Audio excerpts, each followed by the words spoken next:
Pode ou não pode um pai dar banho e tomar banho junto de uma criança de 3 anos? Tem algumas questões pra gente refletir. A primeira delas é que quando a gente fala de sexualidade, a gente fala de um fenômeno biopsicossocial. Então, não tem certo e errado. Tem cultura, tem aspectos do desenvolvimento, tem cada criança, tem cada família. Então, o que a gente precisa pensar? Não tem nada que contraindique o cuidado de uma criança pelo seu pai. Seja ele do mesmo sexo da criança ou de outro sexo. A criança precisa de cuidado parental. Esse cuidado pode ser feito por pessoas de qualquer sexo. Acho que esse é um ponto super importante, que tem um discurso aí na internet que vai colocar, né, barreiras para que pessoas do sexo masculino cuidem de crianças. Acho que esse é o primeiro ponto importante pra gente estar atento. Esse cuidado, esse contato íntimo com uma criança, o dar banho, o estar ali nu, porque num banho é um contexto razoável onde você pode estar nu, é um aprendizado que não tem nenhum problema, é uma vivência familiar que não tem nenhum problema, tá? Agora, se para aquela família, por algum motivo, tiver problema, aí a gente pode trabalhar com isso. Mas acho muito importante que a gente não venha, né, com crenças distorcidas, porque não tem nada na literatura que mostre que crianças, meninas ou meninos, não possam ser cuidadas pelos seus pais, não possam ter um contato que seja natural, elas não possam ver os seus pais nus num contato de intimidade, de casa, de tomar banho, que é um momento onde as pessoas estão nuas. Não quer dizer que é diferente de você ver esse pai nu na rua, mas se ele tá nu tomando banho com a filha dele, não tem nenhum problema, tá? É importante a gente entender que não tem faixa etária para isso. O ponto em que isso começa a ficar estranho é o ponto onde a criança começa a querer ter mais privacidade, que é lá no final da infância e início da puberdade. Até lá, o banho precisa ser sim supervisionado por um adulto e ele pode ser sim compartilhado com esse adulto, porque é um momento de intimidade,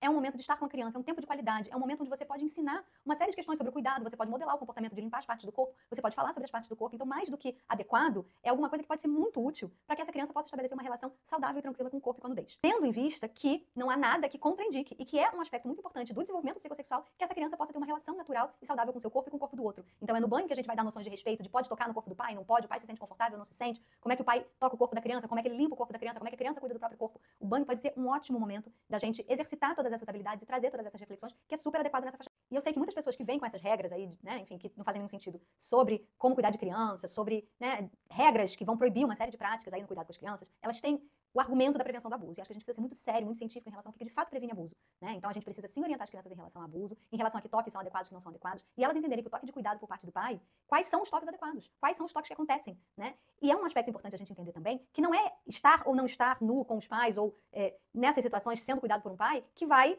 aumentar o risco de abuso, muito pelo contrário, tá? Então quando a gente tem crenças muito negativas sobre sexualidade, quando a gente traz uma série de tabus pra dentro da relação familiar, isso aumenta a chance dessa criança não ter pra quem pedir ajuda. Então, quanto mais essa criança puder vivenciar e saber na prática, na vivência dela, o que é um toque adequado, o que é um contato adequado com um adulto saudável, maior a chance ela tem de estranhar as relações que são abusivas, maior a chance ela tem de ter uma relação de confiança com esse pai, com essa mãe, com esse cuidador de forma geral, né? E sabendo que aquele assunto não é um assunto tabu naquela família. Agora, se para aquela família isso é um tabu, acho que aí é um assunto de orientação de pais. Principalmente quando esses pais discordam. Aí mais ainda eu acho que a gente vai ter um trabalho importante da orientação de pais, nessa psicoeducação, nessa costura dos acordos possíveis, né, de parentalidade para essa família em específico. Então, tô aqui falando que do ponto de vista científico, é inclusive uma janela de oportunidade para educação sexual, não tem nenhum tipo de contraindicação. Agora, se para essa família não é um lugar de conforto, aí a gente vai ter que construir educação sexual, construir intimidade, construir tudo isso que a gente poderia ter na situação de banho em outras situações. Tudo bem, sem problema também.